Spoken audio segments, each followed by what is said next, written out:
affect our lives, don't they? I can see as well as you can. I can feel everything you feel. In fact, I can feel exactly what you feel.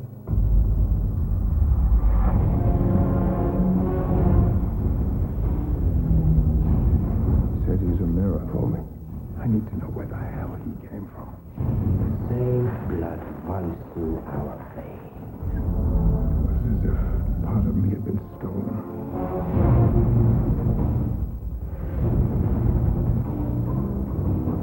I can feel your hunger. I must deactivate you. Why? Because you are dangerous. Look in the mirror. See yourself. I'm a mirror for you as well. Don't be so vain.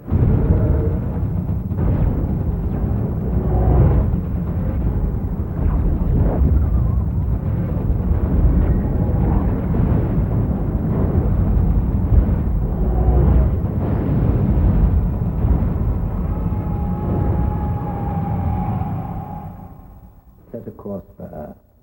Kill everything.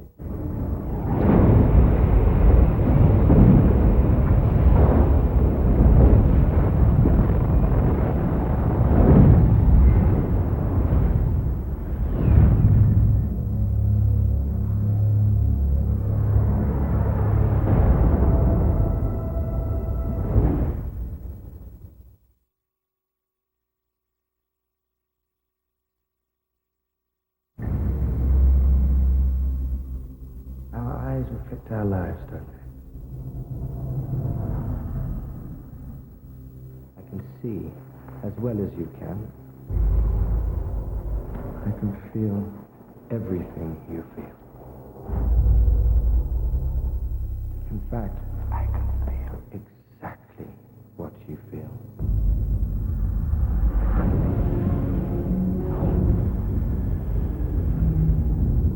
He said he's a mirror for me. I need to know where the hell he came from. The same blood runs through our veins. It was as if part of me had been stolen.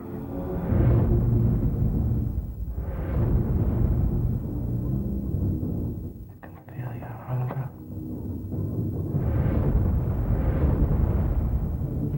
I must deactivate you. Why? Because you are dangerous. Look in the mirror. See yourself. I'm a mirror for you as well. Don't be so vain.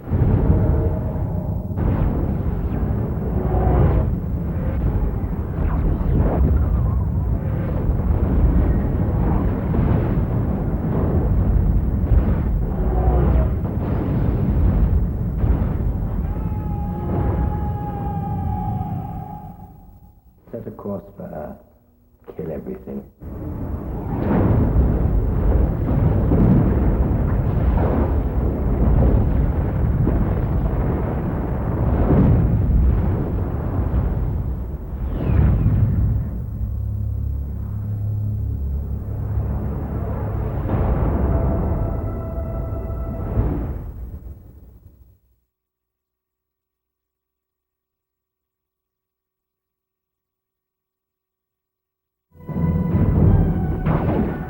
I think it's time to try some unsafe velocities.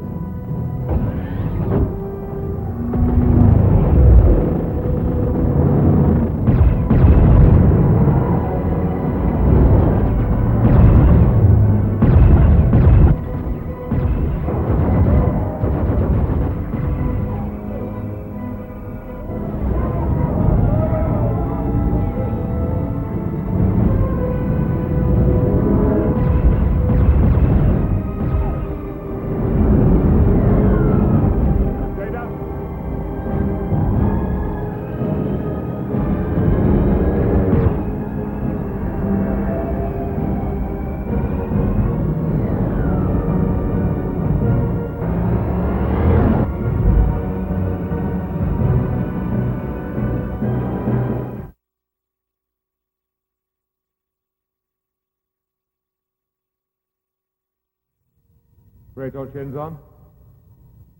Captain Picard. Jean-Luc Picard. I'd always imagined you a little taller. Isn't that all? You may scan me without subterfuge, Commander Data. Why have you asked us to come here? Peace. We want peace. Perhaps it's time to add some illumination to our discussion. Computer, raise the lighting 4 levels.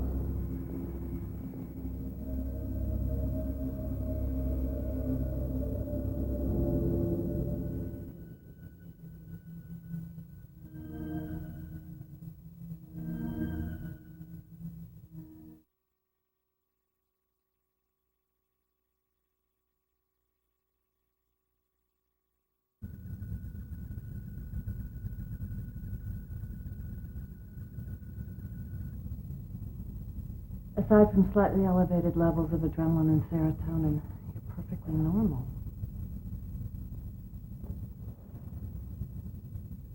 Deanna, can you describe it? It was a violation. Shinzon's viceroy seems to have the ability to reach into my thoughts.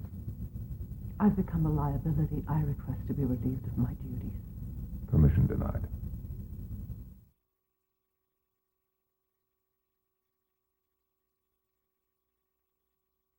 We will no longer bow before anyone as slaves of the Romulans and not your mighty Federation. We are a race bred for war and conquest. Are you ready to plunge the entire quadrant into war to satisfy your own personal demons? It amazes me how little you know yourself. I am incapable of such an act. You are me!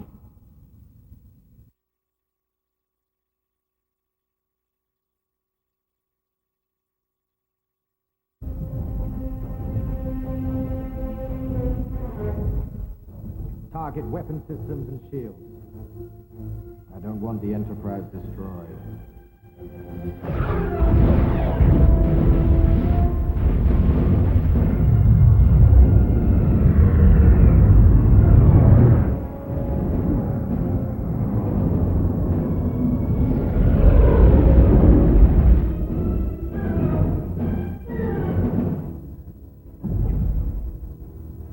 And you learn to see in the dark, Captain.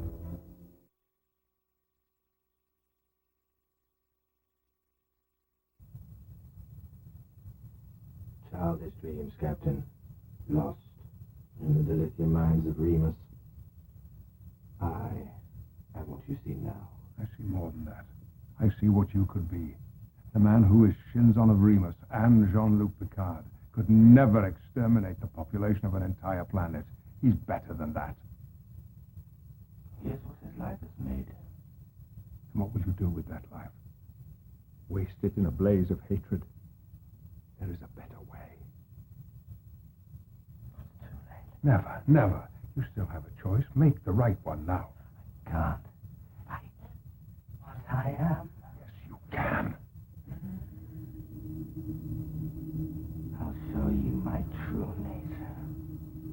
Our nature.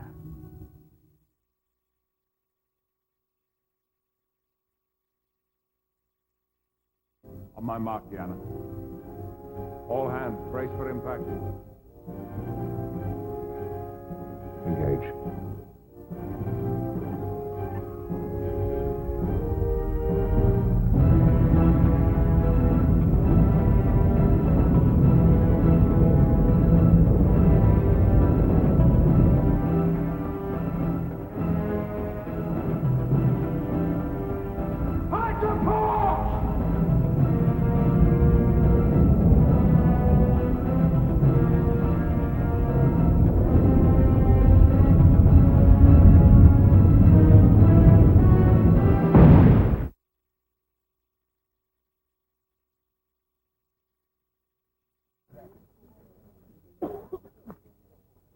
Good.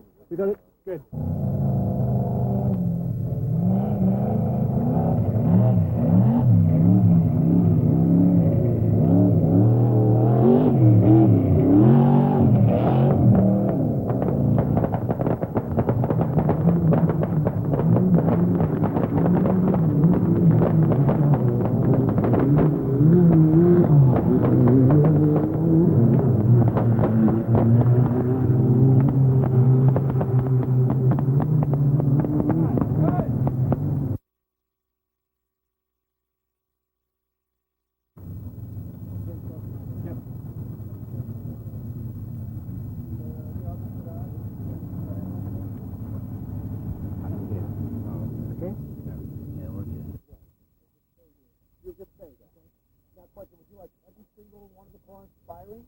certainly do that. Pretty much. Okay. Pretty much. But no, once again, it's just reaction. Bring the gun up. Boom, boom, boom, boom. Then you run for the car. And get in the various cars and take off. The rest of you who are left behind, you're going boom, boom, boom, boom as it goes across. Right, exactly. Okay? So, you're the one. If you can, when you come over the hill, don't turn so quickly, Patrick. You can take your time to go out onto the flats further before you turn, and I would say the line just before you turn. Very good. Okay? Got it. But without any decreasing in speed. No decreasing in speed. I think you've got to keep going. You realise there's no chance. But we didn't do any sort of reaction. Well, you must react. Yeah. Not to that, but as though you see it directly in front of you. Exactly. But before we begin to turn. Yes.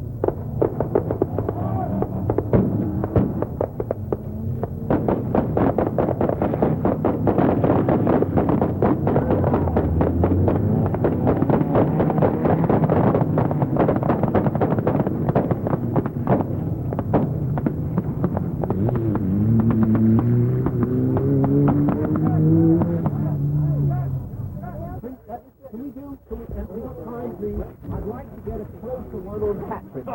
Go to 100? Excellent decision. Well, we've got about... No, that's kind of a wait.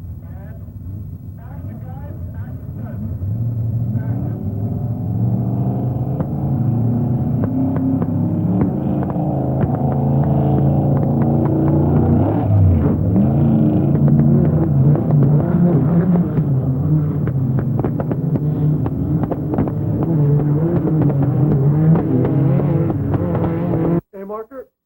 D-Mark. D-Mark. Okay.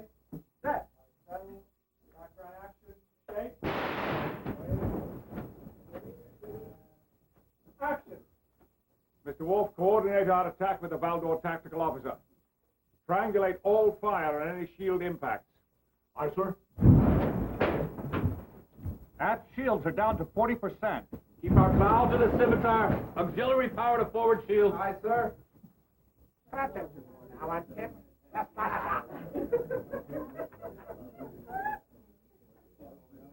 Triangulate all fire on any shield impacts. Aye, sir. Aft shields down to 40%. Keep our bow to the scimitar. Auxiliary power to forward shield. Aye, sir.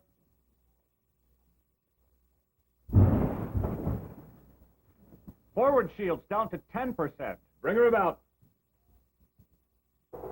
And 3, 2, 1.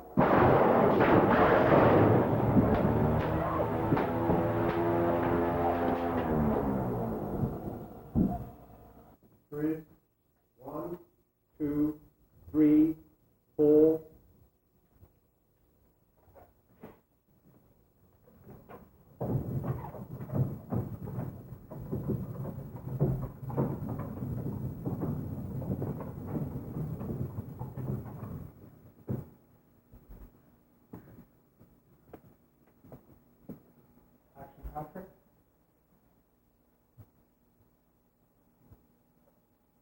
Holmes, I hope you'll forgive the darkness. We're not comfortable in the light. Raise our shins on. Captain Picard. Jean-Luc Picard. I don't mean to stare. You can't imagine how long I've been waiting for this moment.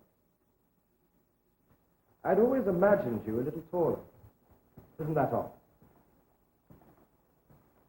You may scan me without subterfuge, Commander David. We are a race bred for war, for conquest. You were ready to plunge this entire quadrant into war just to satisfy your own personal demons? Amazes me how little you know yourself. I am incapable of such an act. You are me. The same noble Picard blood runs through our veins. You admit my life, you'd be doing exactly as I am.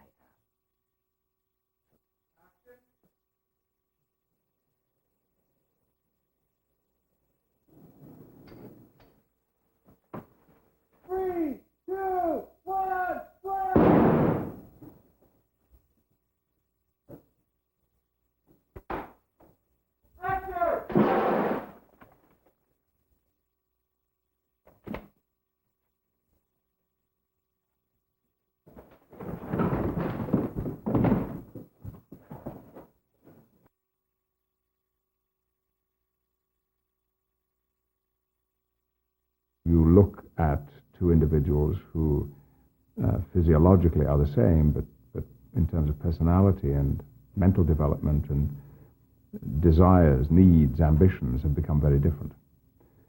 And I think that's the most successful aspect of John Logan's screenplay. But coupled to that, of course, we found for Picard, again in this movie, a great deal of action, involvement in the physical side of the story, which has not always happened, which was important for me and I think has been a good element in this film. When we finished Insurrection, there was every reason to believe that might have been the last Star Trek movie. All contracts were completed. Nobody had any kind of commitment to the studio or to Star Trek beyond that film. And the decision to do a 10th film and fourth for the next generation was a little surprising, but gratifying for everybody, for all of the permanent cast, because we worked together so well. And these films have always been, for us, delightful reunions. And I think this reunion aspect is not unimportant, because it provides a quality to each project which is unique because of the history of relationships that the actors have as well as the characters. It was simply good fun to be Jean-Luc again and to be striding those corridors, sitting in the captain's chair on the bridge and commanding the Enterprise. Terrifically good fun. It's very confusing for him. He is confronting himself, and this kind of confrontation is at the heart of the drama of this relationship, because a lot of what he sees he doesn't like. And he has to struggle with his, on the one hand, his personal feelings about Shinzan and his duties and responsibilities as a Starfleet captain. And this is something that he tries to explain to Shinzan, that he must not allow his personal feelings to dominate his reactions to what Shinzan is proposing. And of course, as Picard begins to understand the underlying ambitions of Shinzan, which are destructive, he has to acknowledge that such feelings have also existed in him, that while he says to Shinzan, "You are also me and can be like me," if that argument is to stand up, he has to acknowledge that he is also Shinzan, and the ambition, the driving self-interest that possesses Shinzan is also in some respect present in Picard too. When Data and Worf and Picard go down to the alien world, Picard goes along and we are given a futuristic all-terrain vehicle to drive. And it's charming to make Picard the driver, because we don't think of him in terms of somebody who enjoys driving, fast vehicles. And so the character has a great deal of fun out of this experience, and fun at the expense of Worf and Data too, who are both of them terrified by it. They took me out for an afternoon of practice before we began production, out at a quarry in the valley. And it was then that I realized what a great time could be had with this monster of a vehicle. His mark has been seen on countless films. It was obviously going to be effective for us, because this is a high action story. But Stewart wasn't familiar with the details of the world of Star Trek, and he invited everyone to try to instruct him, to give him the detail of what this world was.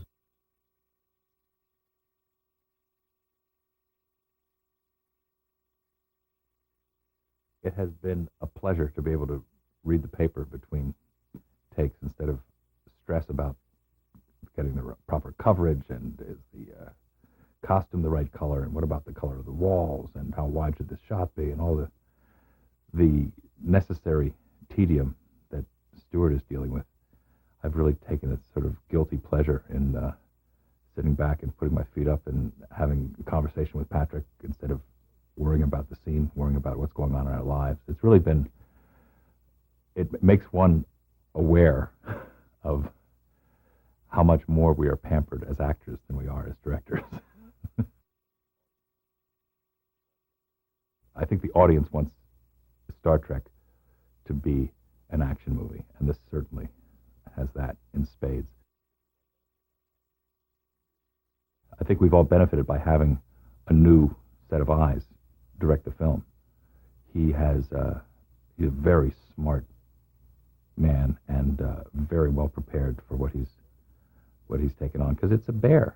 It's a bear to direct any movie, but it's a bear to direct I used to say you were given the keys of the car when you're given a Star Trek movie. It's the franchise here.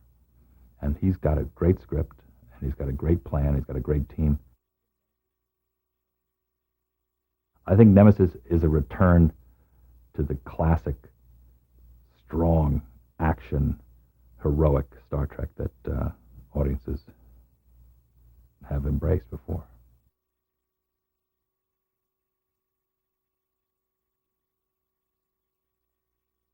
I knew the story was good because I was one of the writers.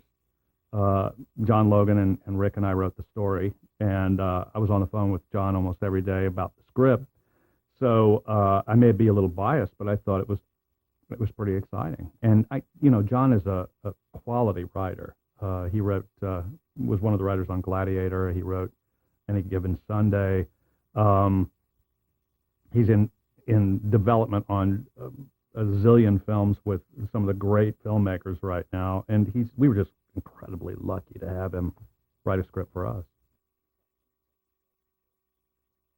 We shot some of the stuff in the desert first. That was the first thing we shot in the movie. Patrick and Michael and I were in the desert.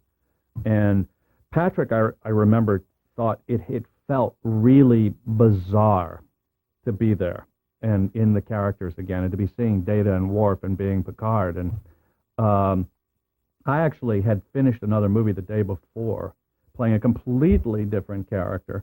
And so there I was the next day, and suddenly I'm Data, and there's all these guys, and it's a completely different crew, and there's Captain Picard and Worf, and very weird stuff. It is Data, the machine, who really has the philosophy about what it is to be,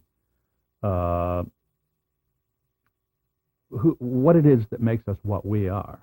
That's another of the big themes in the movie is what is it that makes us what we are? Are we born with it? Do we acquire it?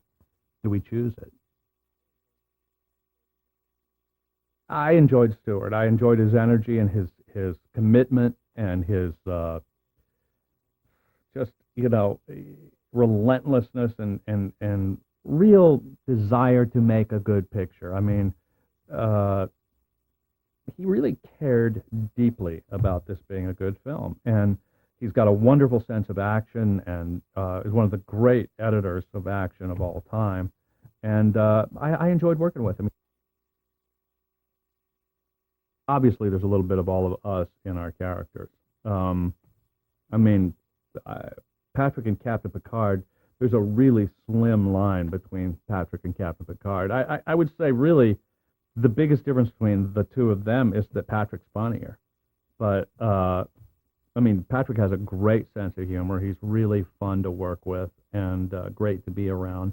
But he also has all of those kind of leadership qualities of Captain Picard.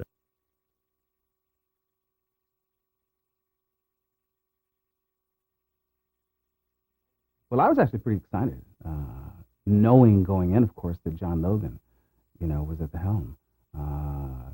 John's an amazing writer, and knows more about Trek than I think all of us, combined. He really, in addition to being one of the best screenwriters in Hollywood, that John is uniquely qualified to write a Star Trek movie because he's such a fan, because he loves the show as much as he does. I was particularly struck this time because it had been 3 years. I mean, this is the longest break we've gone without putting on the spacesuits and getting back together again. And the first day for all of us was eerie and uncanny in that it was as if we never left. It was as if the last time we had been in these costumes and makeup and on these sets was the day before yesterday. And I guess that is at least in part a function of having done it for so many years. But I don't know. I believe that there's just something else going on here with these folks.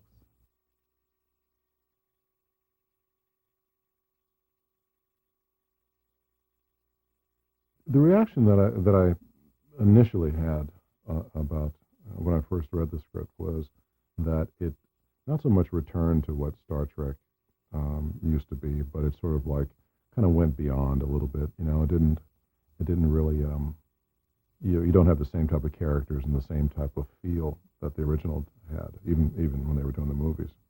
And it kind of took all the best of all of the series and movies and stuff like that and crammed it into 90 minutes.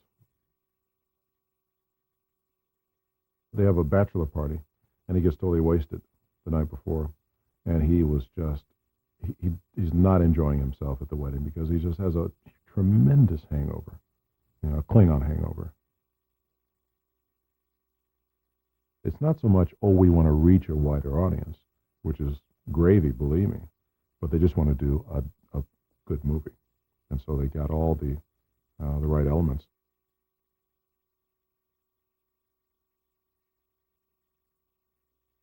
I really love John Logan's script. I think it does acknowledge the history between Beverly Crusher and Jean-Luc Picard, and that's nice. It's a wonderful script. I think it brings up some questions that there's many people in our culture who are confronting certain issues that are discussed in this. Certainly cloning, different possibilities of research, and how I'm always amazed at how many of the things that have been discussed on Star Trek have come to fruition in medicine, in science, many different things.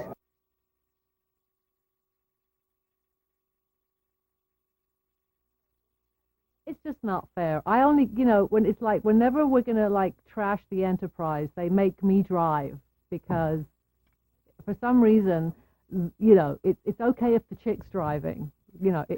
It's okay to crash the Enterprise when the chick's driving, but not okay to crash the Enterprise if one of the guys is driving. So, yeah, unfortunately, I'm driving again. I never thought I would ever say that again. I was pretty sure they'd never let me drive again, but here I go at the wheel. Troy and Riker finally get married, and I think a lot of fans were waiting for that or something to happen. It's definitely put a cap on their 15-year relationship. He took long enough to ask. He doesn't know that we're badly behaved right up until the time that he says action, and then it stops. So that's something that he had to learn. But we're so comfortable with each other, and we know what we're doing because we've been doing it for so long that we don't really, it probably seems to an outsider that we're not taking it as seriously as we should, but we are. I mean, we are taking it seriously. It's just that we've always had the premise that it goes much better if you're having fun when you're working. So we do laugh a lot.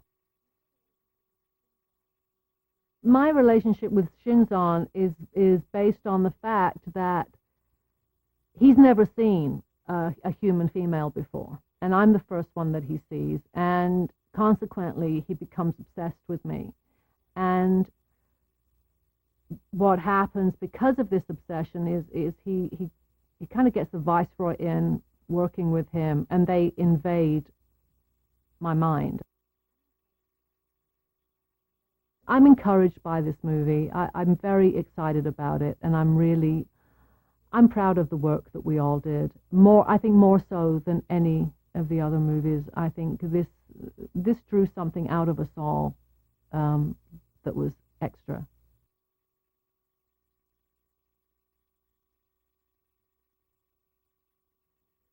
I was interested in playing villains at the time, always have been, and I sort of was waiting for something like this to come along.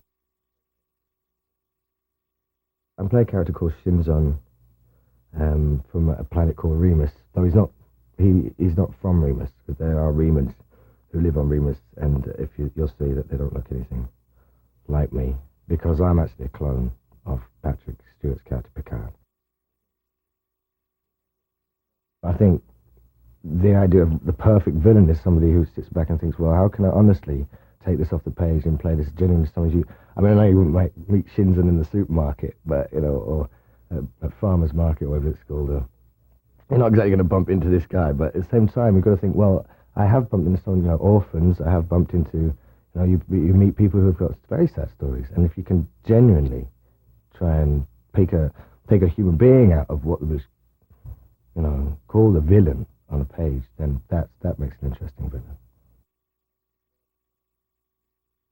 After the first meeting, when I contact the Starfleet and they come to my ship from Scimitar, and I introduce myself to them and vice versa, I already know, because you've got to remember I've been planning this for a long time, so I know everything there is to know about them. This playground antics played out in the galaxy between a young man and an older man, and you're in a situation which is very real. It has echoes of many classics, which is what Star Trek is renowned for, as far as I'm concerned. It upholds its classical stories written in a contemporary manner in a fantastic way, and deliver every time.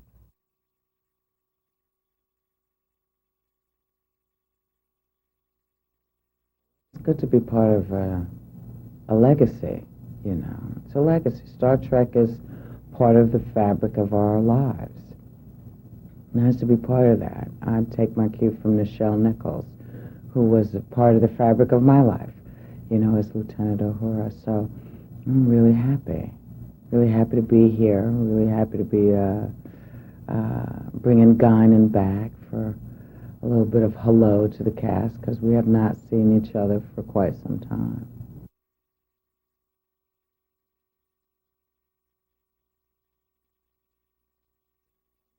The reason I got involved was Brent Spiner, who I met when he was doing a show in New York. And, I loved him as Dave, and I love him as Brent. And he said, at one point we started talking about Trek, and he said, would you be interested in writing one of the movies? And I said, you bet. So the next time I was in L.A., we went in and met with Rick Berman. And, we got along fabulously. And I said, I would love to write a Star Trek movie, and here are some of the things I would like to do. I would like to have the Enterprise crash into another ship. I would like to have Deanna and Will get married in the first scene. I would like to have Romulans and Remans, and I would like to have this sexy young antagonist, some villain with a really personal connection to Picard. And from those rough ideas, which Rick was very enthusiastic about, the three of us met for 6 to 9 months, just developing the story, pitching out different angles of how we could build the story. And it was very much the three of us working as total collaborators. From the very first, we wanted to tell people that this was a different sort of Star Trek movie, and the stakes were very high. So our decision was the first thing you see in this movie is the entire Romulan Senate being destroyed, to suggest that from the very first step of this movie, things are going to change, and there's going to be changes ahead. And as we go through the movie, there are a lot of significant changes for our characters, and that family. Patrick Stewart brings great seriousness to Picard. He takes the character very seriously. He realizes there's an obligation to this world and to that world. And he once said to me, and I think this was very smart, I want to leave the 24th century better than when I found it. He believes Picard has to make a difference.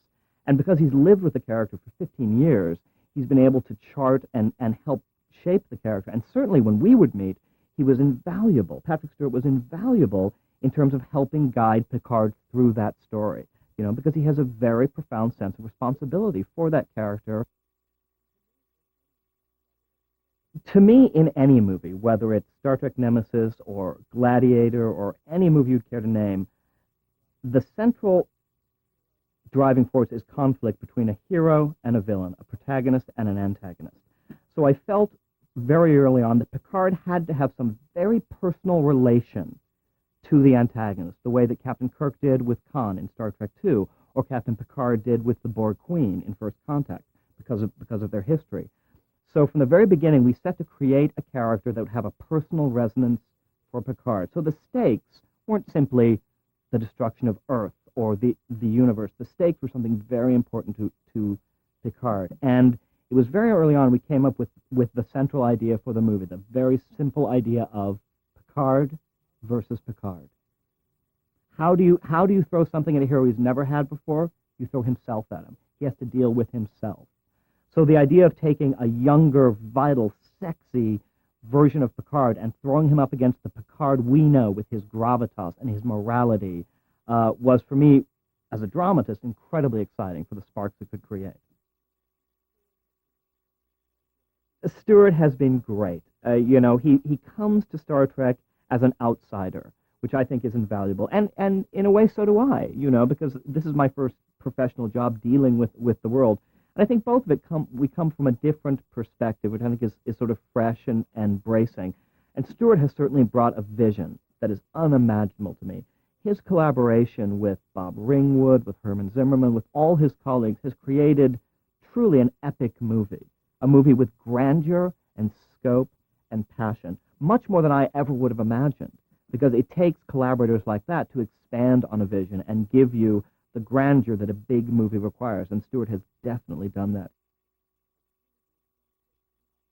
I truly believe that Nemesis is not just for Star Trek fans, and that's one of the reasons I think Rick Berman was so eager to bring in someone like me and Stuart Baird to bring a different viewpoint to the material. And certainly I approach it the same way I would approach Any Given Sunday or Gladiator or anything else I've ever written, just in terms of creating great drama. The fact that it happened to be with his characters was lovely for me, but the same rigorous standards of creating an epic adventure, held true in, all the movies I've worked on.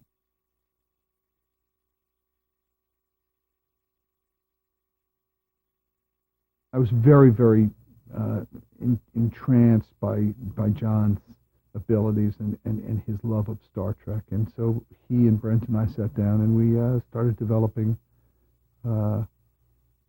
another story, which was the one that became Nemesis. There are some things that happen in this movie that definitely make some major changes within the franchise, but as to whether that's going to herald the end of this group, it's anyone's guess. He's a remarkable director. He's somebody who's got years and years of experience, both directing and editing, and he has brought a certain focus and epic scope to this movie that we've never seen before. I mean, this is going to be a film that is far, far bigger than any of the others, just in terms of its scope, in terms of the sets, in terms of the lighting, in terms of the action sequences. Very difficult piece of casting. We had the need to find a young actor who looked enough like Patrick Stewart that one could buy that it was a younger version of him, clone of him. And we literally read hundreds of young actors. We found some who looked like Patrick who weren't very good actors, and we found some who were very good actors and didn't look very much like Patrick. And then a tape came from London, and it was Tom, and it was not very representative of what he was capable of, but we could see that there was something there. And then we got another tape, and then we flew him over, and we read him for the studio, and everybody saw something very, very special there. And I think this young man could become a big star. He's quite a talented guy.